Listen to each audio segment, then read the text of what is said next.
And we're here with another edition of Blunt Business on CannabisRadio.com. Thank you all for joining us as you do each and every week for this program. And always a delight and a pleasure and a privilege to go ahead and speak to all of you and give you great information. For this episode, we're going to talk about cannabis reform.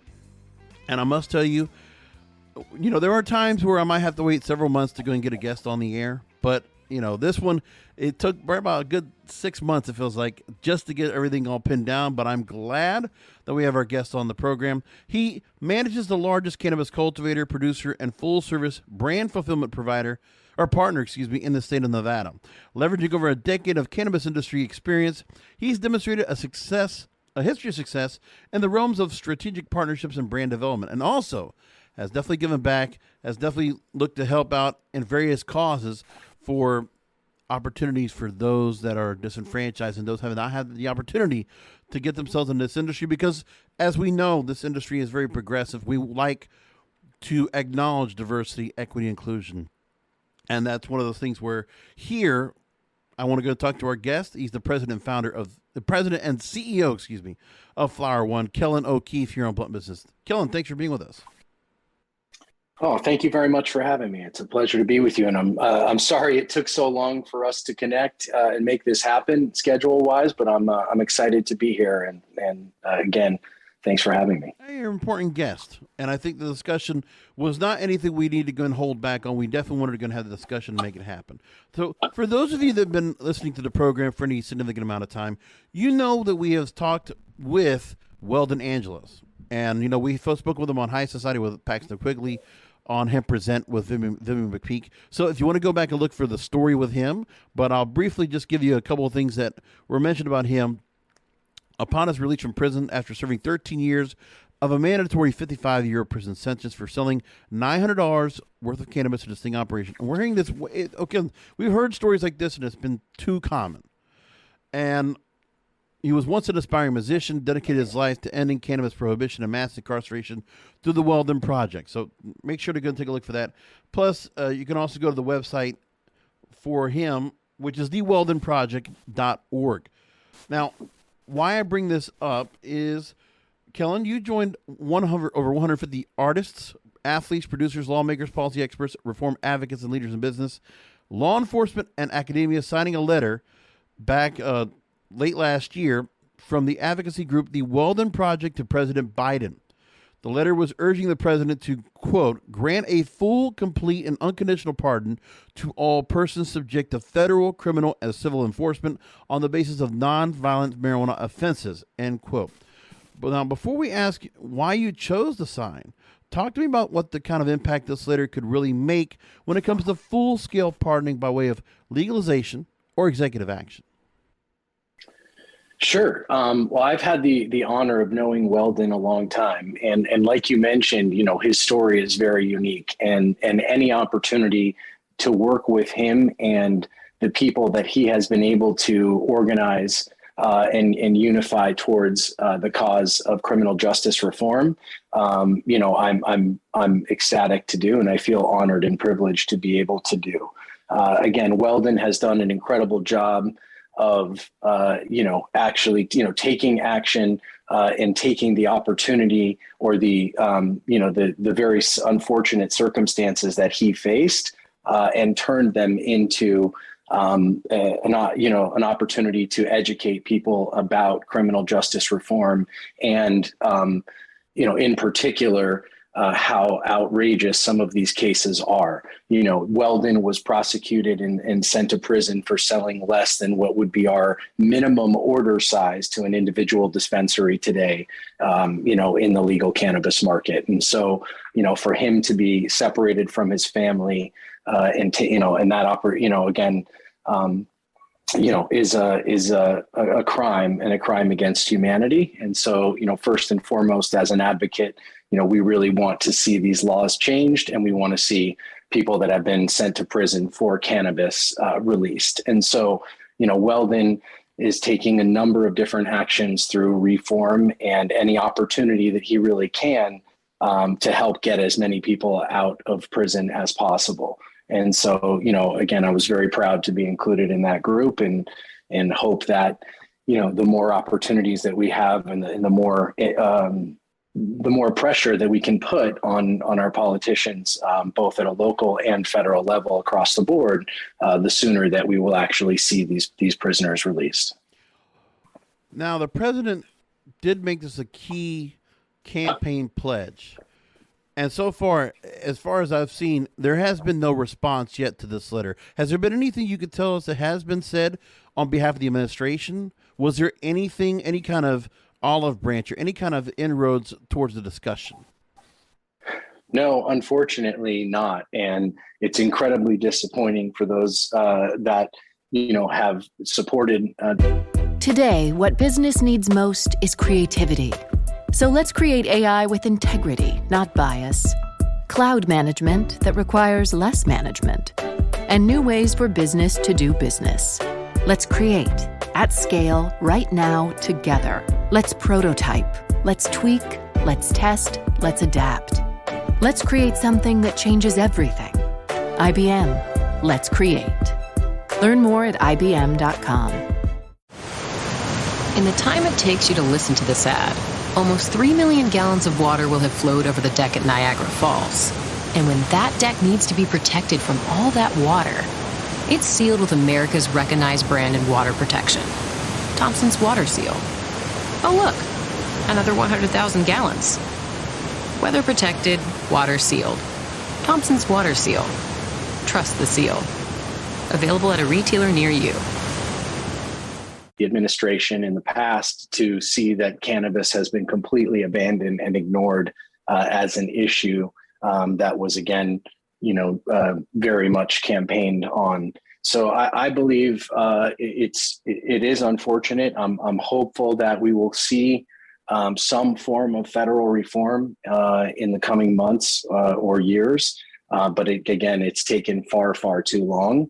And again, the fact that people are still in prison for cannabis crimes and continue to be put in jail for cannabis crimes across the country is not fair, and something we hope to see change soon. I hope so. I mean, and now there have been some attempts, I think, more or less from the financial or from the economic fronts, in order to try to get things happening with the Safe Banking Act.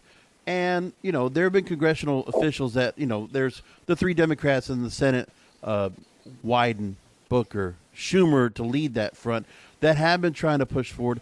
And while the president has not been responding so much, have you heard from Democratic leaders that have said they would try to get this message to the president much more clearly and much closer to the vest? Yes, well, I am also on the board of directors for the United States Cannabis Council, and so deeply involved in lobbying at the federal level to push forward the Safe Banking Act and federal legalization. So yes, I do believe that there are a number of organizations like the USCC working hard to try to continue to advance these discussions at the federal level. We were in Washington, D.C. Not too long ago, and we'll be heading back to Washington, D.C. again in March to meet with politicians on both sides of the aisle in both the Senate and Congress to continue to progress these discussions and try to push reform at the federal level. Now, in the letter, when you responded about signing the letter, you made the point and said that the letter was, quote, about making some noise and generating some buzz and some publicity around, end quote, around mass incarceration for cannabis offenses, as well as the fact that cannabis laws have historically targeted minorities and people of color disproportionately while legal cannabis markets thrive. And you make mention of that, quote, we need to ensure, and I think many want to make sure that the industry and the laws are changed. Do not forget about the people that are still incarcerated and paying dearly for former drug laws. Now, one thing I want to also ask too is, are there any examples right now in any of the countries or any of the states right now that have legalized that have done have given way to a proper model of giving opportunities and actual social reform so the industry can integrate properly? That's a great question. I don't know if there's such thing as a perfect model out there yet. We continue to see social equity as a major issue, and there without question, are more and more social equity licenses being issued across the country as every year goes by. So I would say that that is forward progress to some degree. However, we've yet to see whether or not those licenses translate into the type of social equity and wealth creation and job creation that they were intended to create. So I think that the perfect program remains to be created or imagined yet, but I do think we're making forward progress in that area. Because I know that there's a thing where in Canada based that, they obviously when they rolled out legalization there, that was one thing that was really brought up. And there have been some changes, like, for instance, I know New York Times actually talking about the fact in Canada that they have made Canadian justice a little bit fair with heavily radicalized arrests for possession mostly ending, but there's still vows on amnesty, illicit sales, and Indigenous inclusion that are still in the progress. And this is going a couple months ago by New York Times reporting on this. But the thing was, I think about where Chuck Schumer, the senator from New York, when he talked about seeing what Colorado was able to do with the rollout of legalization there and being concerned about the damage it could do to the economy or to the area itself in terms of it just the standard of living and what kind of things that were always brought upon by any stigma of cannabis being legalized. And they saw that everything worked well, which prompted Schumer to push forward cannabis legalization. And he's been the biggest proponent right now. Obviously, it works for him because of the state of New York. And obviously, even there, when Andrew Cuomo, the former governor, actually signed the bill to legalize last year, a lot of information and a lot of stress was on social justice. So the thing is, wouldn't it be more suitable to have that prototype, just like, the senator from New York saw, that example in a smaller scale, a prototype? If that can be done in one state or in one area, then can we see a much more of that argument being supported? I think if I'm following you correctly, you're referring to the support for, individual state markets versus what might be the assumption of interstate commerce coming with federal legalization. Colorado showed was to be the antithesis of what cannabis rollout can be done, a legalized rollout federally could create, and how it can be done correctly, and it can be done safely, and it could show definite benefits in many different aspects. So what I'm saying is, one state that's doing the rollout that is stressing social justice, second chances, opportunity zones, and showing that here's the example of what a state is doing right now.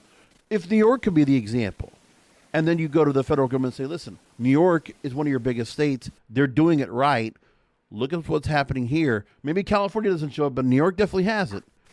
Now it's time for you to go in just the same where the senators there will then see, if it's doing it right in New York, we can do it right for the country. Sure. I think so, but, to me, Colorado and New York, started off very, very differently, right? One being a limited license state with kind of an oligopoly of a very select number of medical restricted licenses, and the other being effectively an open market. So I think it'll be very interesting to see how New York evolves from here. I do believe that the limited license markets like New York, Florida, Massachusetts, New Jersey, all of these states will likely move to more open licensing and at least a much larger number of licenses than exist in the markets today. And with those new opportunities, I believe social equity will be prioritized. So you will see a number of the licenses issued in those markets hopefully go to social equity applicants. And so again, as we talk about this now, the book or the chapters are still unwritten as to how these licensing and these programs kind of are completed. So again, we'll have to wait and see, but it does appear that is the way things are moving or progressing. Now, late last year, I did get to speak with the folks at the U.S. Cannabis Council, notably Stephen Hawkins, the president and CEO.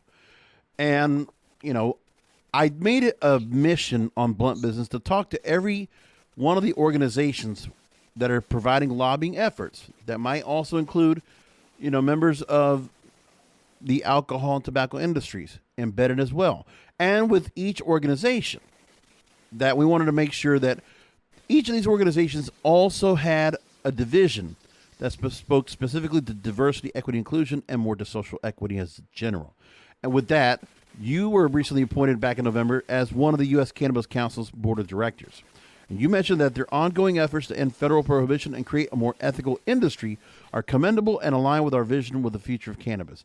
So far, what can you tell me within that division that has come on board and they really what the U.S. Cannabis Council has done in terms of personnel and in terms of, discussions to help further social equity and the discussions that are being done with those in Washington, D.C.?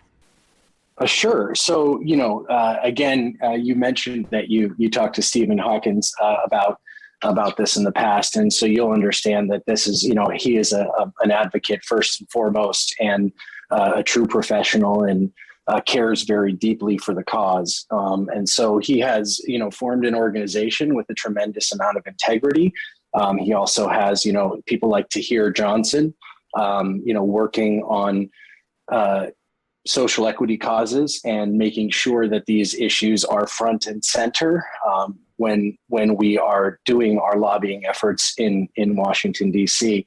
And I can speak, firsthand as I was just there, recently, and we'll be there again in March. And when we have the opportunity to meet with politicians and senators from both sides of the aisle, that we are, clear and cohesive on our messaging about social equity and diversity and those priorities for the future of the industry. And so, again, it's yet to be seen how these programs continue to evolve on a state-by-state basis, but, we are seeing a tremendous amount of progress from the way that they originally were formed and where I believe they're headed. Let's go and go to commercial break. Again, I'm here with the president and CEO of Flower One, Kellen OKeefe. We're talking social equity and cannabis industry here on the program. And we will talk a little bit about what has been done, even though we haven't necessarily got any direct response from the president and the administration, but there have been things that have been worked on to make that first step. We're going to talk about that after a short break. Rolling into some sponsors, but we'll be right back with more Blunt Business. Welcome back. I'm here with Kellen OKeefe, the president and CEO of Flower One. And by the way, if you want to go and take a look, if you're not following with them, listen, they are publicly traded. You can find their common shares traded on the Canadian Securities Exchange under the symbol FONE. And in the U.S., they're on the OTC market under the symbol FLOOF, FLOOF. And also the Frankfurt Stock Exchange under the symbol F11. Website is flowerone.com. Now, Kellen, I mentioned before the break that we talked about where we want to see President Biden, extend some real change when it comes to, while we're waiting for, Congress to go ahead and come together and finally pass the bill, because there are several bills already been put into place. We know that Vice President Harris, before she left her Senate seat, did draft a bill for cannabis. We know that Senator Booker's done the same. We know that Senators Wyden and former Senator from Colorado, and his name escapes me right now, Gardner, there we go, they did the States Act. So there are various acts available. And, to go and try to embed them where, somewhere where we know that infrastructure was once a focus. We know that voting reform was also a focus, but nothing's been able to get passed. But in the meantime, what Marijuana Moment had reported is that they said the Biden administration was able to make a first step. They're trying to make a first step towards granting presidential relief to hundreds of people on home confinement, for federal drug convictions, with the Federal Bureau of Prisons asking eligible individuals to get the process started by filing clemency applications. So start the application process for pardoning some of these disenfranchised, some of these people that are wrongly incarcerated. Let me go and give some context, Kellen, and I'll go ahead and get to my point with you. Now, people with drug convictions who have up to 4 years left in their sentences were able to enter into home confinement under the coronavirus pandemic relief bill, the CARES Act. About 8,300 federal inmates were allowed to temporarily transition to home confinement amid the pandemic, and the Justice Department said under the Trump administration, they issued a memo saying that most will be required to return to prison when the health crisis is declared over. But Biden DOJ officials agree with the legal reasoning, but the latest move in the case, they're looking for ways to keep certain people with drug convictions from having to go back behind bars. Now, Kellen, do you see this federal government following through and greenlighting this idea of the Bureau of Prisons to proceed, or do you think it's just political posturing? Well, I certainly hope so. So I want to remain optimistic that they will do the right thing, and hope that the administration keeps their promises and that those prisoners are set free. Yep. Now, Flower One has recently joined the GF Institute along with Green Flower in a historic push to standardize cannabis education, and you'll be providing insight, guidance, and expertise to the industry's first professional credential program. So in the education side, to bring people into the space of cannabis and the recruitment where, it's not just Fortune 500 officials or executives, C-level executives coming into the space. It's people that will get the opportunity to come into the space and, thrive. So as a result, the GF Institute explains this, that change is a constant force in cannabis. And employers often struggle to execute on business imperatives because they're trying to do too many things at the same time and ultimately feel like their ability to focus is spread too thin in terms of other operational bandwidth. In fact, many cannabis employers try to go it alone on training programs entirely, struggling to produce training programs with the rigor and depth required to really understand and be prepared for such a fast-growing industry. And as a result, the cannabis industry collectively faces a host of painful and costly issues that all stem from a lack of training and focus on the onboarding experience. You got high turnover rates, poor customer service, unsafe or inconsistent products, costly compliance mistakes, which we talk about extensively in this program, and other roadblocks to profitability that can be solved with a standardized cannabis education curriculum and onboarding program. We've heard about, various programs we put together, universities trying to create certificates or try to create, doctorates, degrees into the space. So by joining the institute here with this credential program, what can you tell me about, your involvement in what's being put together and what kind of credentials, what this will mean, the value of this credential once given to a potential student that becomes a graduate? Sure. So really proud of Max and the entire team at Green Flower for the work that they're doing in the space. They are critical in helping universities across the country bring cannabis education into their curriculum. And of course, that will be incredible for the industry, as we will then be able to hire professionals or people that have been educated on cannabis specifically as part of their university curriculum. And so I think that's really important, and we're proud to be a part of that. We've offered up our facility to any programs inside the state of Nevada or others that want to travel in from outside. To see our facility and work with our teams and contribute to that education platform however we can. And then internally inside of Flower One, we are looking to utilize their platform as part of our own onboarding and education process that we have for our own employees and team members. So I think that's another really great opportunity for us to educate people about cannabis itself, about our, standard operating procedures, about our company and about our culture. All of those things, again, are a critical part of a team member's onboarding. And so that's, we're able to utilize some of their resources to help make that process as smooth as possible. And I want to say, I just realized we did go ahead and interview Max Simon with Green Flower on our Plant Profits program, and I would definitely go ahead and direct people to go ahead and listen to that episode as well. Now, Kellen, I want to go take us to another commercial break. I know the plug, and always referring back to old episodes. I want to go ahead and come back to you, and let's talk about Flower One itself. This is kind of like, for the stockholders. For those that might be potentially want to invest in Flower One, if you love, this effort of social equity that's being done here for cannabis reform, well, then if you, that is something that's very important to you and pertinent to you, then, you can also support Flower One by helping to invest in their continued success. We're going to come back and talk about what you're doing right now in terms of product line and other things. We'll go ahead and come back again with Kellen OKeefe, President and CEO of Flower One, here on Blunt Business after a short break. rolling into some sponsors, but we'll be right back with more Blunt Business. Welcome back. I'm here with Final Questions with Kellen OKeefe, President and CEO of Flower One here on Blunt Business.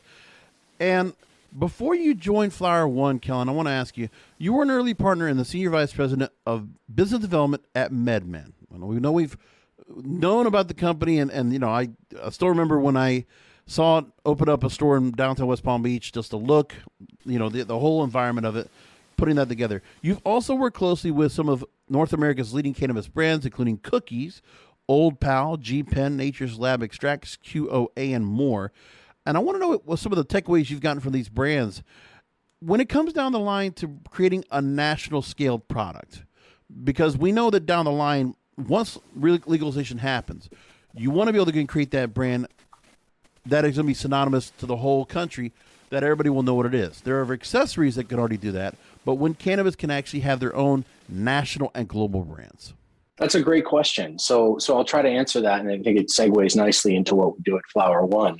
But you're correct. So for brands in cannabis today, as special as their product or their brand, their culture, their ethos, their marketing might be, the reality is for them to bring products to market, they have to work with licensed producers in every state and figure out how to replicate the entire or reproduce the entire process from start to finish, from seed to sale, if you will, which is not easy. And it's extremely expensive, and it's very difficult to accomplish for brands that do not have, vertical integration. At Flower One, we are the largest producer of cannabis in the state of Nevada, and we are a brand fulfillment partner. So we bring brands like Cookies, like heavy hitters, like Old Pal to market in the state of Nevada through licensing partnerships. I believe that brands are a very important part of the future of cannabis, but to that end, we also do have our own brands internally. Our in-house brand NLVO is one of the top performing brands in the state of Nevada. And we're very excited and proud of what that brand represents locally. So, the challenge that, again, remains, to be solved perfectly is that brands, again, have to work with individual licensed producers on a state-by-state basis, which can be very difficult and is not always easier said than done. We are excited to work with some of the best brands in the space. We do believe that, really, good brands, great brands have developed customer loyalty and have significantly more demand than generic products. But at the same time, there's a limit, I think, to, what can be accomplished, again, without, vertical integration or controlling your own production and supply. And that's why you need really great partners and partners that you trust. So we're very proud of that partnership that we have and the loyalty and trust that we've created with our partners. Yeah, logistics and distribution, obviously, that'll come down the line for those companies that will get to be on the national scale. But I think it's pretty safe to say there are certain products right now, and even what you're doing right now with some of the products that you're working with your own brand, NLVO, or Cookies, or Kiva, or Old Pal, or Heavy Hitters, or Lift Tickets. The thing is that there are brands that have already been established, and they will do well once pushed out nationally, eventually when that happens. So at the moment, Flower One, you're offering those kind of brands I just mentioned right now, consistent, reliable, scalable fulfillment to all these brands that I just mentioned here, including the Clear. And you're currently producing a wide range of products from flower, full spectrum oils, and distillates to finished consumer packaged goods, and a variety of pre-rolls, concentrates, edibles, topicals, and more for top performing brands in cannabis. So again, as we send people to the website flower1.com, flowerone.com, give me some of the highlights that you have there on the website, and for those that are looking for your products in stores. Sure. What's really, really special about Flower One is our asset and our very unique HighTech Greenhouse. We have a 400,000 square foot HighTech Greenhouse, and that allows us to do something very special. We are able to utilize the power of the sun and cultivate cannabis that is comparable to indoor quality cannabis for a fraction of the price, and we're able to deliver that value back to consumers. So, our focus is on delivering quality and consistency and value, and we're able to achieve that through our very, very unique facility. And so that's something that, again, is at the core of our business, and we're very, very focused on our mission to share cannabis with the world, and believe that everyone should have access to quality cannabis at an approachable price. There we go. And we may mention of NLVO. It's a 25,000 square foot cultivation, and it's based in North Las Vegas. Website there is nlvo.vegas. And real quickly, as I mentioned before, if you're looking to go invest, you can definitely go and find your way to go and put a little bit of money down on the success in the future of Flower One. It's on the CSE under the symbol FONE. In the U.S., it's under the OTC Best Market under the symbol FLOOF. And on Frankfurt Stock Exchange is under the symbol F11. Website, again, flowerone.com. Kellen, really glad we were able to get this conversation in, and thank you for making time to join us here on Blunt Business. Thank you very much for having me. It was great to be here today. And thank you, listeners, for listening as you always do. Make sure to go and rate, review on Apple Podcasts. Find the show on Spotify, wherever you find it. Click on it, subscribe it, so you never miss an episode. And we'll talk to you next time.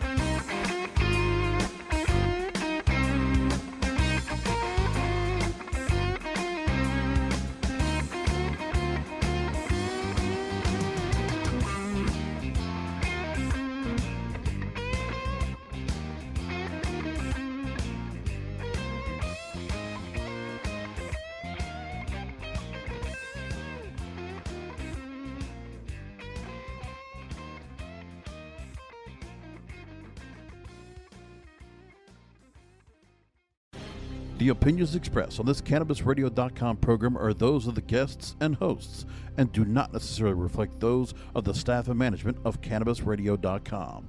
Any rebroadcast, republication, or retransmission of this program without proper consent is prohibited.